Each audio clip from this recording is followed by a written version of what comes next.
Okey. Jadi cikgu nak awak ada bersama-sama dengan awak ialah soalan MPP 2, kertas 2 Jadi cikgu akan insya-Allah lah tengoklah kalau sempat kita bincangkan 3 soalan struktur malam ni.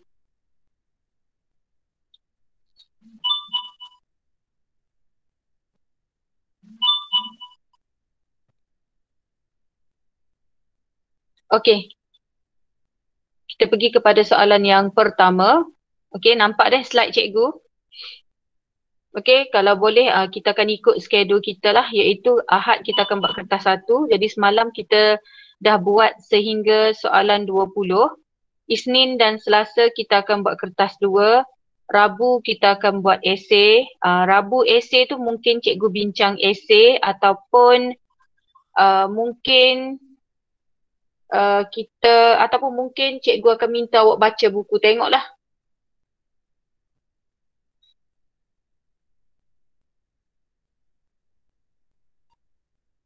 Sekejap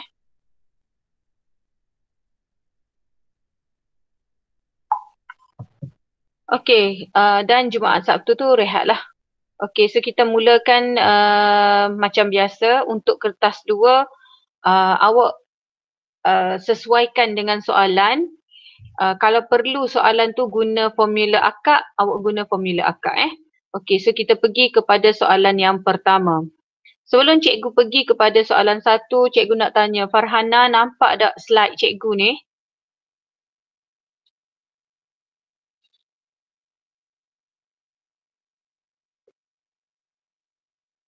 Farhana nampak tak slide cikgu?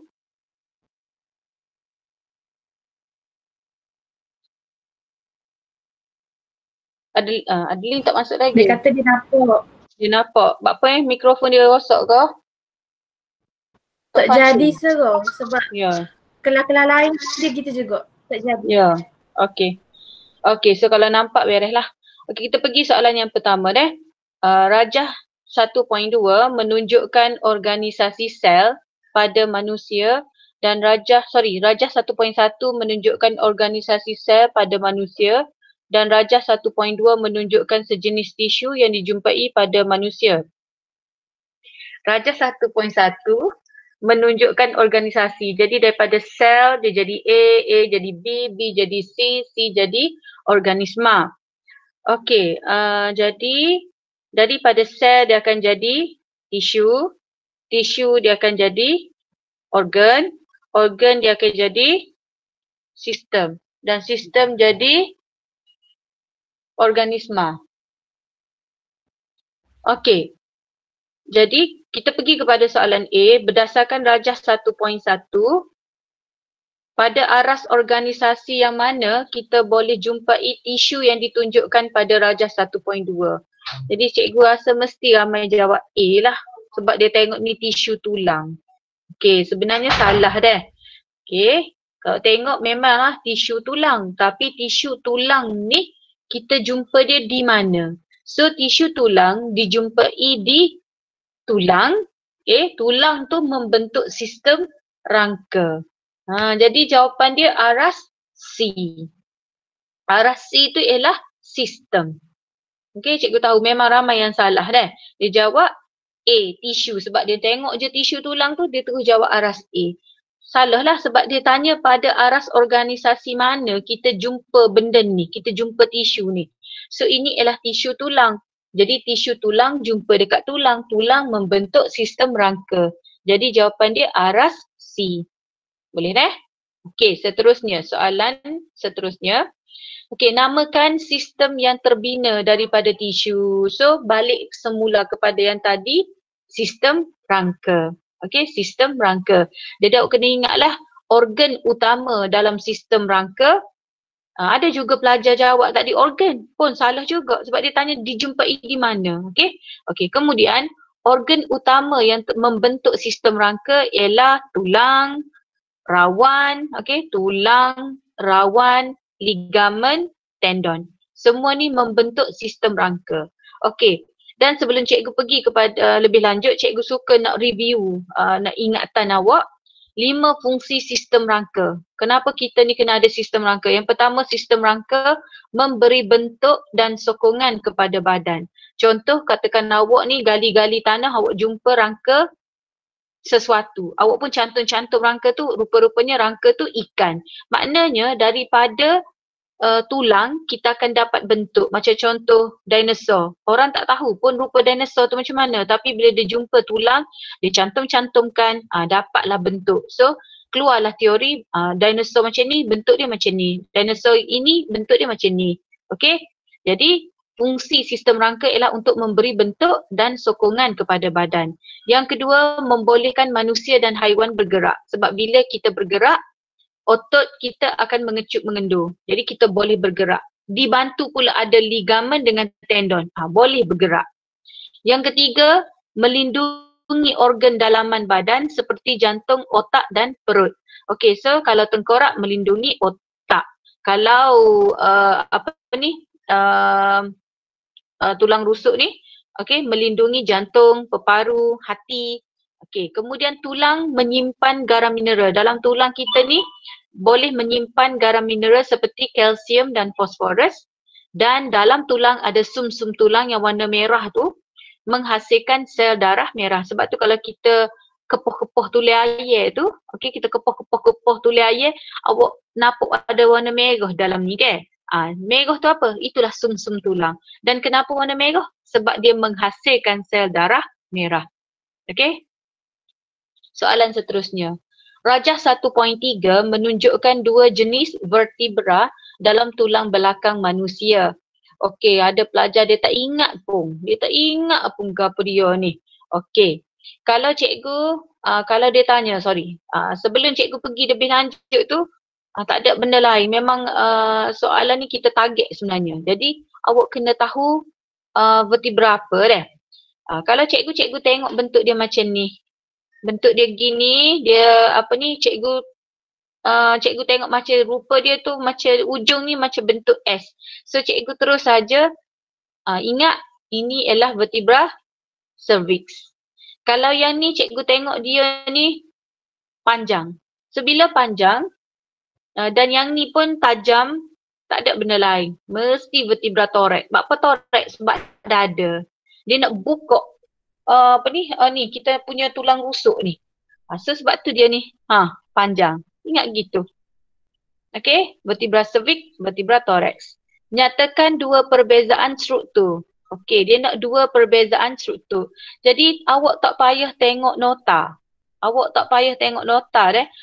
hanya perlu tengok apa yang awak nampak pada rajah. Kalau cikgu nampak pada rajah, okey, cuba tengok cikgu nak tunjuk yang pertama. Dia nak 2 je struktur. Tapi awak sebenarnya dapat buat lebih banyak daripada tu. Okey, kalau cikgu nampak benda ni dulu. Ni ialah cuaran spina. Okey, cuaran spina. So, cuaran spina panjang, yang ni panjang. Ini cuaran spina pendek. Okey, cikgu kena stop dulu. Keluar sekejap, ada pelajar nak masuk. Sekejap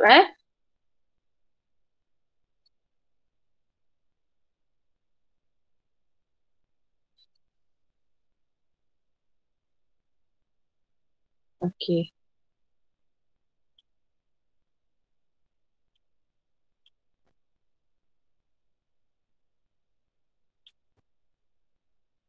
Okey, cikgu sambung balik. Okey. So cikgu dah dapat pendek, panjang. Okey, kemudian yang kedua, ni cuaran melintang. Ni cuaran melintang tapi pendek. Yang ni panjang, yang ni pendek. Okey, lagi cikgu nampak benda ni. Ni sentrum. Okey, so ni sentrum dia besar, yang ni sentrum dia kecil. Lepas tu ini orang panggil salur saraf ni. Ni salur saraf ni. Salur saraf dia besar, ni salur saraf dia kecil. Cikgu ada rasa ada pelajar nak masuk lah. Dia sedang mencuba nak masuk. Ya, cikgu menunggu. Siapa ni? Okey, Syafiqah Elina. Ada lagi tak yang cuba nak masuk?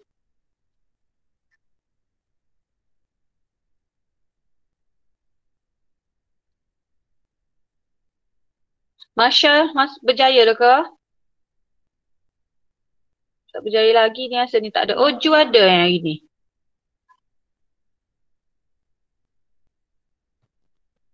Okey. So tak ada Kalau tak ada, cikgu nak sambung balik.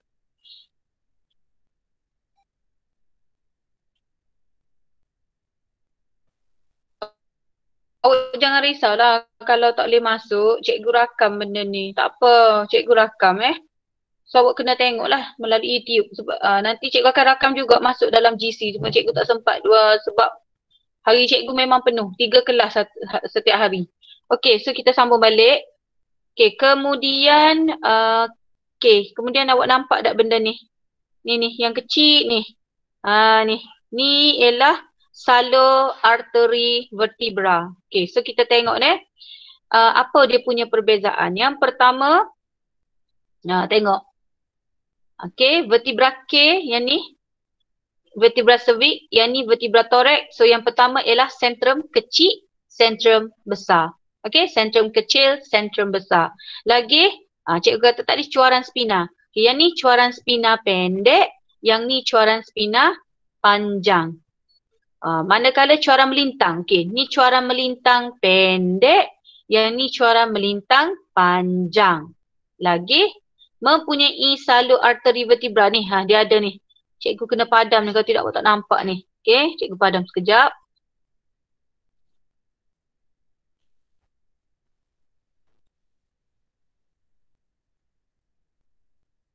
Okey, awak nampak tak?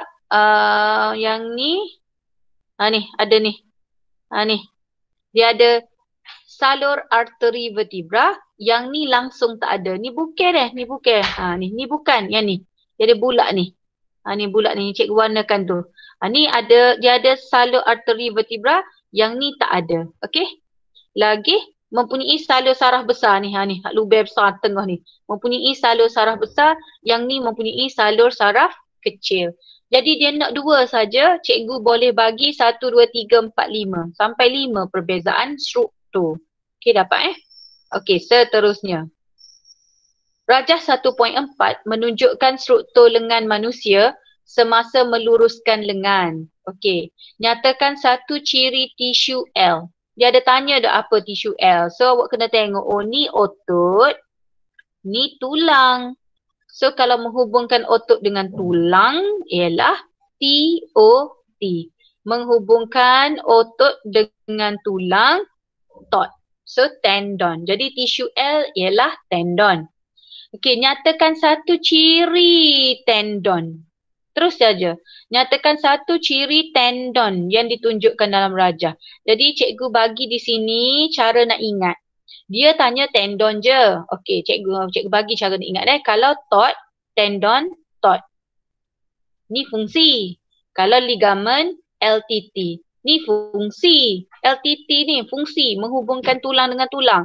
Kalau tendon menghubungkan otot dengan tulang ni fungsi.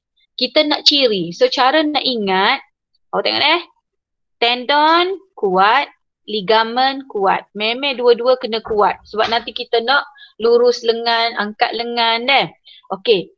Tapi cara nak ingat satu lagi ialah tendon tidak. Tendon tak. Tak apa? Tak kenyal. So ligamen kenyal. Jadi untuk jawapan ni, awak tak payah tulis lah untuk ligamen ni. Awak tulis tendon, awak pilih je mana-mana. Awak nak jawab kuat, boleh. Nak jawab tak kenyal pun boleh. Dapat ke? Tendon kuat, ligamen kuat. Tendon tak. Tak apa? Tak kenyal, ligamen kenyal. So, ambil je yang cikgu write tu. Okey, dapat Okey, seterusnya. Terangkan tindakan otot J dan K apabila meluruskan lengan. So sama juga macam tadi, otot J di belah atas bicep, otot di bawah tricep.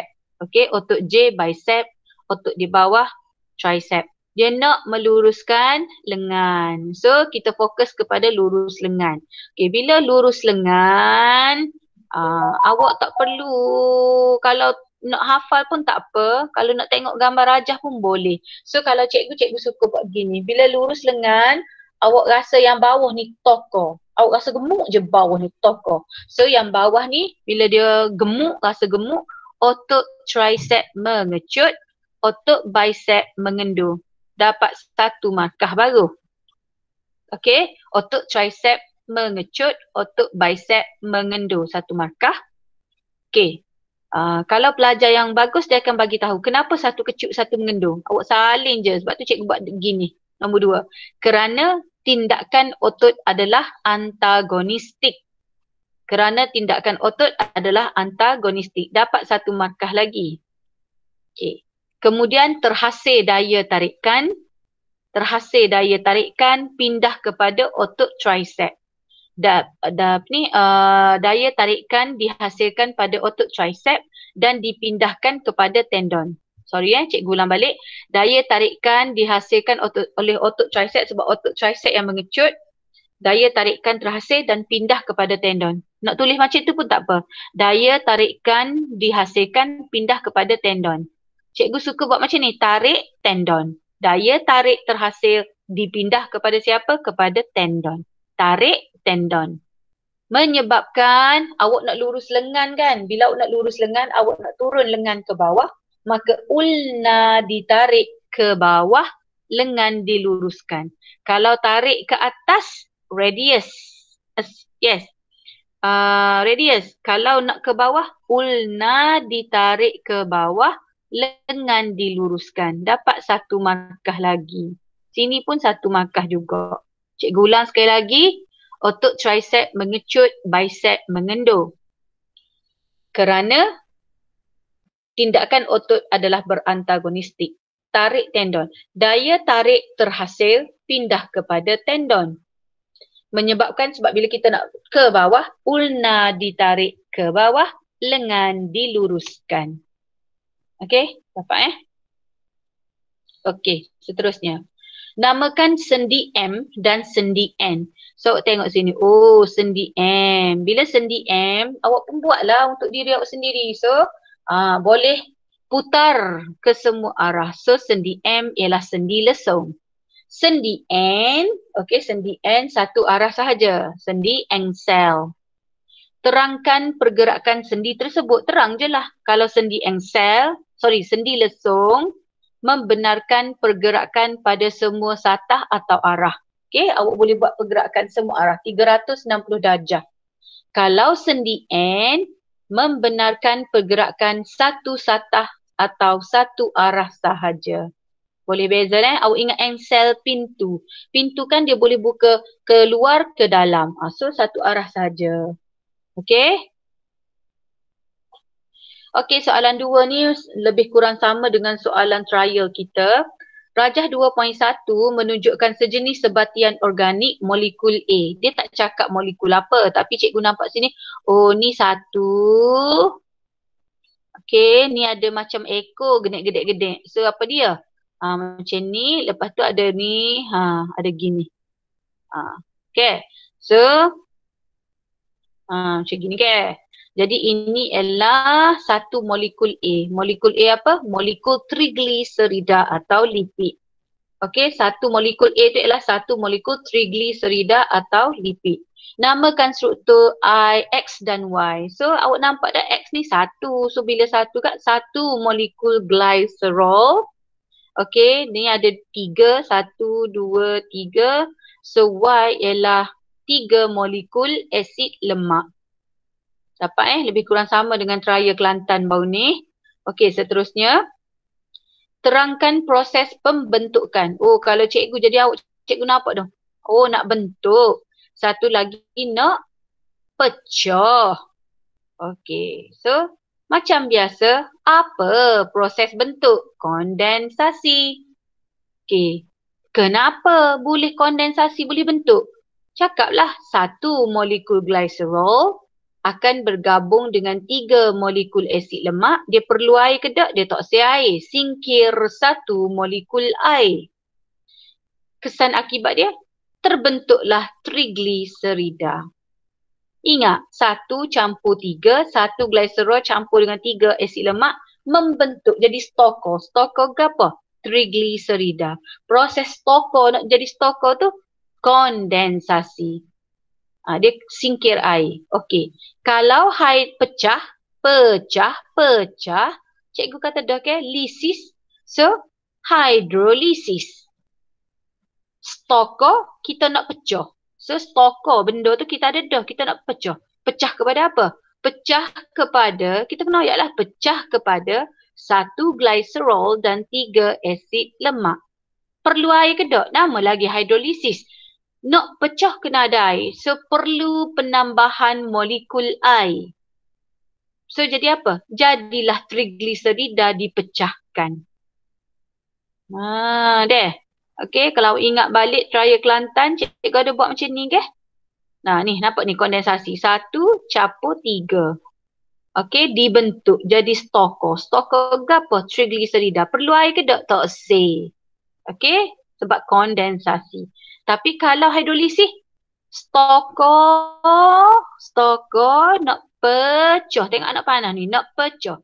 Jadi 1 glycerol dan 3 asid lemak. Tapi dengan syarat kena campur air. Sebab tu nama dia hidrolisis. Nak lisi, nak pecah, kena ada air. Boleh dah?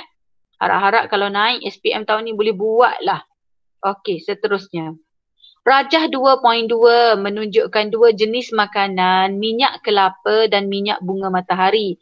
Awak pun tanyalah cikgu buat apa gini-gini ni? Yes, cikgu tahu. Dua-dua ni sumber tumbuhan. Tetapi antara minyak kelapa dengan minyak bunga matahari, awak kena bezalah. Walaupun dua-dua ni datang daripada sumber tumbuhan, tetapi satu bagus, satu tak bagus. Kalau orang tua dulu dia memang suka memasak dengan minyak kelapa, dan memang minyak kelapa ni bau dia wangi tapi lemaknya tinggi. So, okey, jadi kita buat macam ni dulu. Dia kata terangkan perbezaan antara minyak kelapa dan minyak bunga matahari. So cikgu ni macam terbalik sikit lah, tak apalah. Nanti you pusing sendiri. Okey, cikgu buat minyak bunga matahari dulu. Jadi minyak bunga matahari ni lemak tak tepu. Kan cikgu ada kata, keluarlah soalan macam mana pun, awak guna je yang cikgu ajar dalam trial baru ni. So minyak bunga matahari lemak tak tepu. Tak penuh, tak banyak. Itu maksud dia. Minyak kelapa lemak tepu, maknanya penuh dengan lemak. Okey, apa dia tak tepu? Sebab dia masih ada ikatan ganda 2. Ingat ikatan ganda 2. Ikatan ganda 2 dia ada tengah ni. Hak lain semua penuh belakang. Okey, tapi ada lebih lagi. Jadi bilangan atom hidrogen tidak maksimum. Ingat tak cikgu buat hari tu? Cikgu buat hak tepi ni semua ada apa? H. Tapi satu ni sebab dia dia ada satu lagi tempat kosong. So bilangan atom hidrogen tidak penuh. Sebab tu dia jadi ikatan ganda 2 tu, sebab dia ada satu lagi tempat kosong. Nanti baca balik lah kalau tak ingat. Okey, kalau minyak kelapa, dia cuma ada ikatan tunggal saja. Dia ikatan tunggal macam ni. Tempat dia penuh, nampak tak? C dengan C, penuh dah. Boleh lagi tak atom hidrogen nak masuk? Tak boleh. So bilangan atom hidrogen maksimum. Okey, minyak bunga matahari takat lebur dia rendah, manakala minyak kelapa takat lebur dia tinggi. Sebab tu kalau awak memasak menggunakan minyak bunga matahari, minyak jagung, dia tak boleh masak lama. Gitu je. Tapi kalau minyak kelapa memang kita masak lama sangat. Okey. Kemudian minyak bunga matahari ni kan nama dia lemak tak tepu, tak penuh. So kandungan kolesterol dia rendah, tak penuh, tak banyak. Dia ataupun tiada kandungan kolesterol, ataupun kita tulis kandungan HDL yang tinggi. HDL ni apa? Lemak yang baik. Okey, lemak yang baik.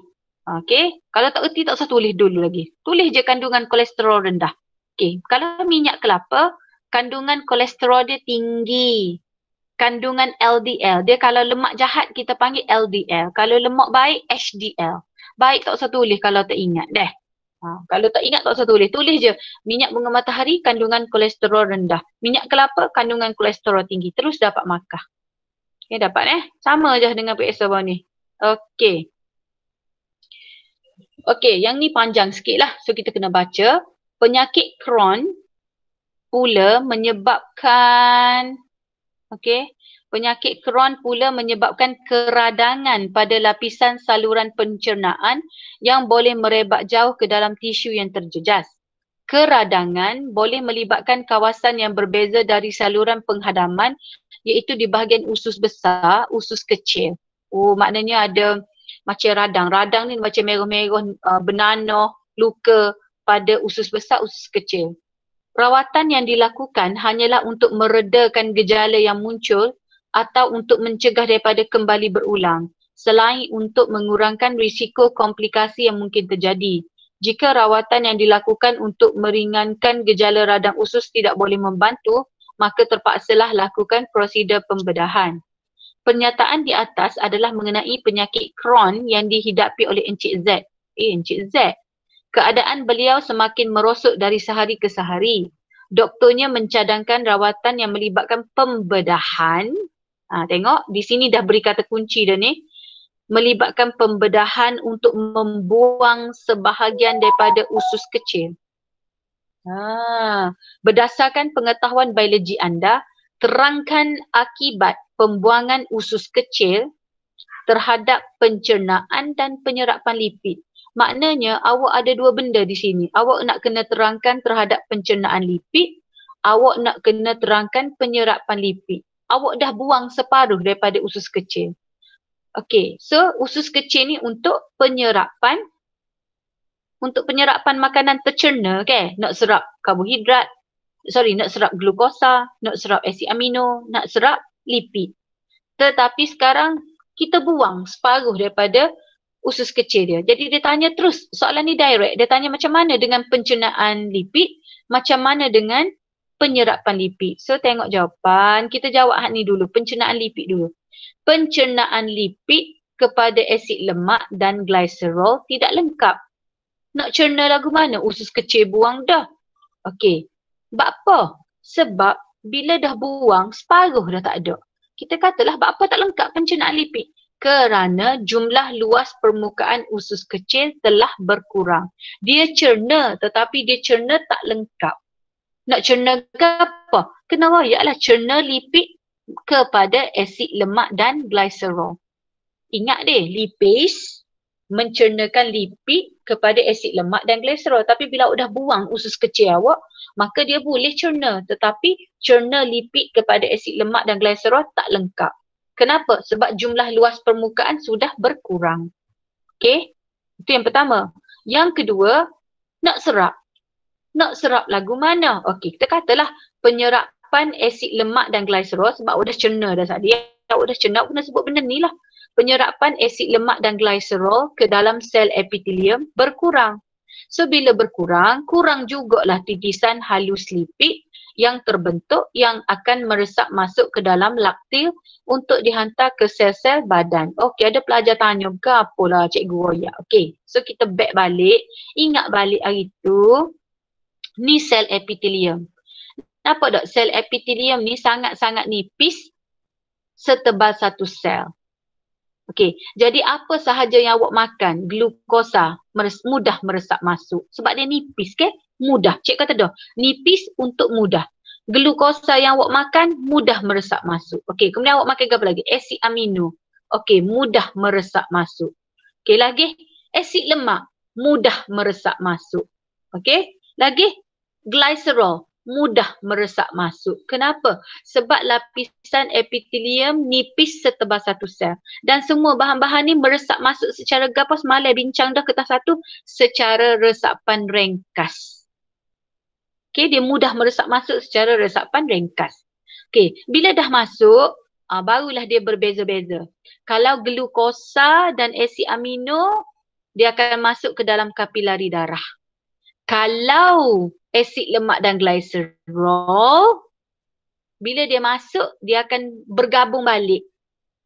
Cik kata bagi tahu kan, cik kata asid lemak dan glycerol masuk dah.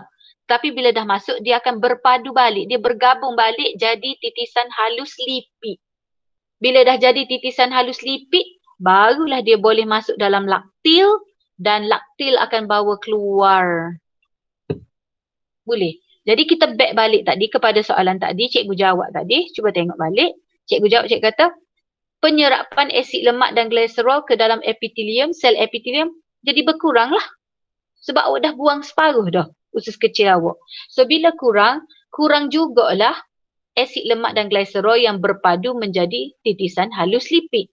Bila kurang jadi titisan halus lipid, kurang jugalah titisan halus lipid meresap ke dalam laktil. nanti kurang jugalah lakta tu bawa ke sel-sel badan. Boleh dah? Okey. Okey dapat Okey. Ni. Bila dia masuk, dia akan berpadu jadi titisan lipid. Nanti titisan lipid masuk dalam lakta. Nanti lakta bawa ke salur limfa. Salur limfa bawa ke ductus limfa kanan dan ductus thorax. Bawa ke vena subclavica kiri kanan, barulah bawa balik ke jantung. Tapi masalahnya sekarang, asid lemak kurang. So kurang jadi titisan halus lipid. Kurang masuk lakta.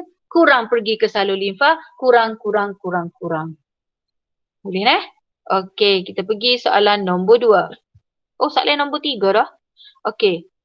Rajah 3 menunjukkan haiwan P dan haiwan Q mempunyai sistem pencernaan yang berbeza. So, ini ialah lembu, ini ialah tupai. Namakan jenis sistem. Dia tanya namakan jenis sistem. Dia bukan suruh namakan binatang tu. So, namakan jenis sistem. Kita katalah ruminant dan tupai rodentia. Dapat Okey. Tandakan right pada bahagian sistem pencernaan yang mengandungi bakteria. So kalau untuk lembu, dia ada bakteria di rumen dan retikulum. Cikgu dah tanda dah pun. Kalau untuk tupai rodentia, dia ada dekat cecum dan appendix. Okey, dia tanya bakteria tu duduk mana. Okey, seterusnya. Okey, sebelum cikgu pergi kepada soalan seterusnya, cikgu nak back balik lah. Nak ingatkan awak balik. Okey, katakan dalam ni cikgu ambil dalam buku. Katakan dia nak persamaan manusia, ruminan dan rodentia. So kalau dia nak minta tiga-tiga, maka ketiga-tiganya tidak mempunyai enzim selulis. Sebab enzim selulis ni hanya ada pada tumbuhan je kan. Jadi ketiga-tiganya tidak mempunyai enzim selulis, maka tidak dapat mencerna selulosa. Jadi siapa yang akan tolong cerna selulosa? Yang akan tolong cerna selulosa adalah bakteria. Jadi sebab tu kalau awak tengok ruminan, bakteria ada dekat rumen dan retikulum, bakteria ada di cecum dan appendix untuk rodentia. Sebab ruminan makan rumput, rodentia pun makan tumbuhan. Jadi kalau dia makan-makan, siapa nak cerna selulosa? Bakteria. Bukan binatang tu yang cerna, bakteria. Okey. So, ketiga-tiganya mempunyai salur alimentary. Okey, kita tengok jenis nutrisi. Manusia adalah omnivore, ruminan herbivore, rodentia herbivore. Manusia ada satu perut saja, satu ruang perut je. Ruminan dia ada 4 ruang perut, bukan 4 perut, 4 bilik dalam perut dia, iaitu rumen, retikulum, omasum, abomasum. Rodentia ada satu saja ruang perut. Okey, saiz cecum dia, manusia tak besar, ruminan tak besar, rodentia besar. Okey, bakteria protozoa, manusia memang tak ada bakteria. Ruminan ada, tapi ada dekat mana? Rumen dan retikulum. Rodentia ada bakteria, ada dekat cecum dan appendix. Okey, ada tak dia muntah-muntah makanan? Manusia tak ada deh. Ruminan dia memang muntahkan makanan, rodentia tidak. Mana tempat dia cerna selulosa? Manusia memang tak cerna selulosa. Ruminan dia cerna mana? Sebab dia ada bakteria dekat rumen retikulum, maka dia cerna pun dekat rumen retikulum. Okey, rodentia dia cerna dekat cecum. Semua ni ada dalam buku sukses 157. Okey, kita pergi kepada soalan. Terangkan mengapa bakteria penting dalam sistem pencernaan. So kita katalah apa bakteria penting? Apa yang dihasilkan oleh bakteria? Bakteria menghasilkan enzim selulis. Kenapa? Dia buat apa? Enzim selulis mencerna selulosa kepada glukosa. So kesan akibat dia, glukosa boleh diserap ke dalam badan ruminan dan rodentia. Boleh? Simple je soalan MPP2 ni. Okay, apa yang dihasilkan oleh bakteria? Enzim selulis. Apa enzim selulis buat? Cerna selulosa kepada glukosa. Lepas tu kesan akibat dia, glukosa boleh diserap. Okay, soalan C1. Ramalkan apa yang akan berlaku jika bakteria simbiosis tak ada dalam sistem pencernaan ni. So boleh tak dia nak rembes enzim selulis? Tiada rembesan enzim selulis. So bila tak ada enzim selulosa tidak dapat dicerna, glukosa tidak boleh diserap ke dalam badan. Awak ambil jawapan ni, awak tukar je. Okay, tiada rembesan enzim selulis. Selulosa tidak dapat dicerna jadi glukosa. So bila tak ada glukosa tidak dapat diserap. Simple saja soalannya. Okay. Okay. Terangkan perbandingan proses pencernaan yang berlaku dalam haiwan P dan haiwan Q. Bila dia nak perbandingan, awak kena beri persamaan dan perbezaan. Cikgu, boleh ke saya buat gini, buat jadual dalam soalan struktur? Boleh. Okey, so kita buat persamaan dulu. Ruminant dan rodensia. Kedua-duanya mengandungi bakteria simbiosis yang dapat merembeskan enzim selulis. Kedua-duanya dapat mencerna selulosa kepada glukosa. Kedua-duanya tidak menunjukkan kehadiran selulosa yang tidak tercerna. Kedua-duanya tidak menunjukkan kehadiran selulosa yang tidak tercerna. Maksudnya bakteria sudah tolong cerna.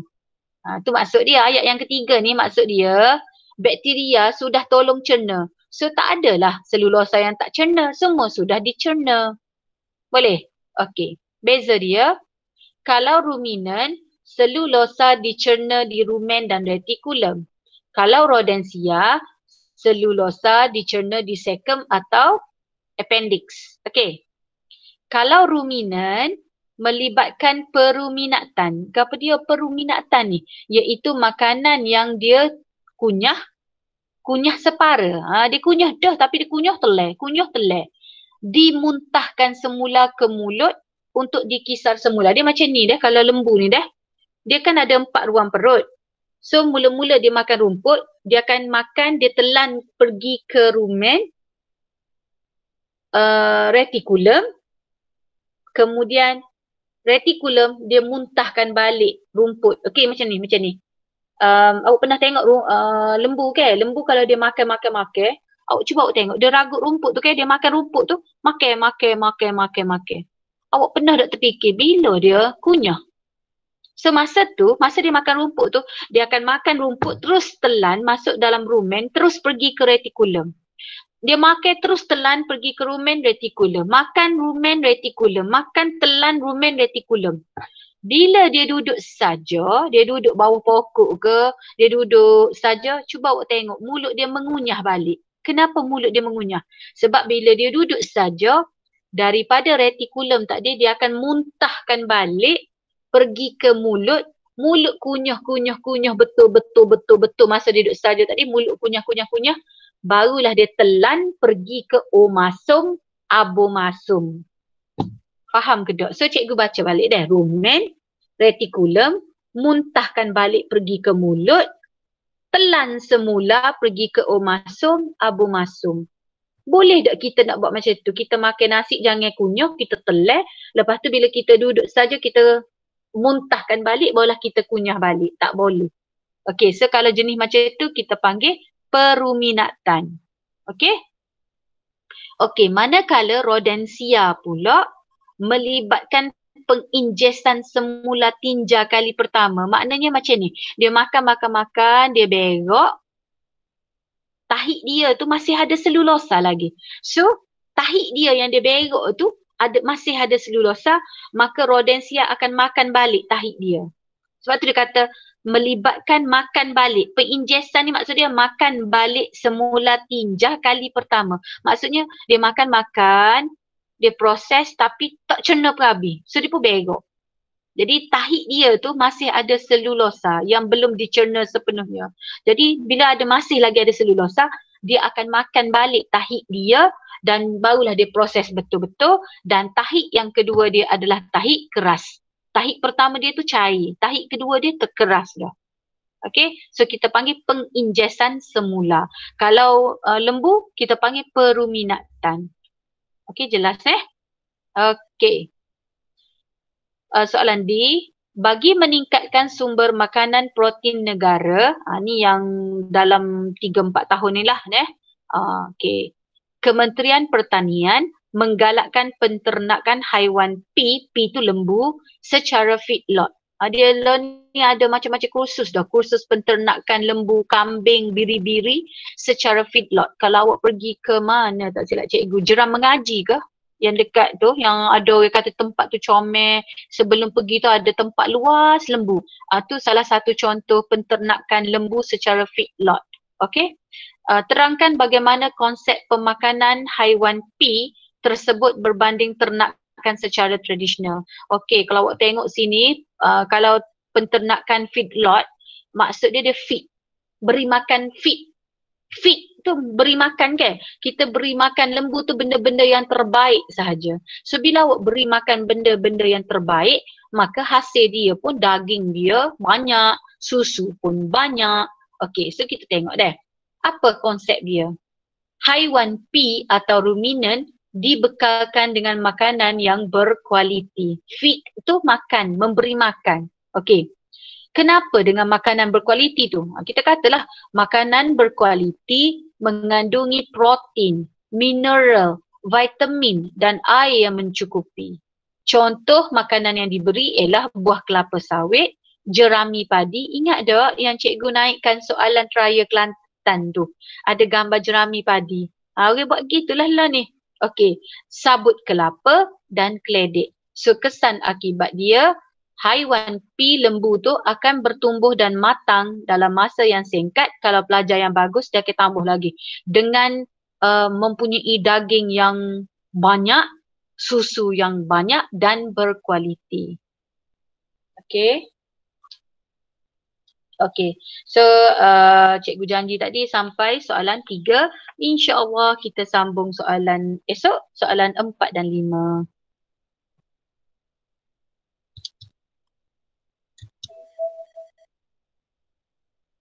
Okey, kalau ada tak faham, PM cikgu lah. Okey, Assalamualaikum. Okey, sama-sama. Thank you, cikgu. Faham deh, harap faham lah. Thank you, cikgu. Thank you, cikgu. Peherin. Okey. So kita jumpa esok lah untuk soalan 4 dan 5.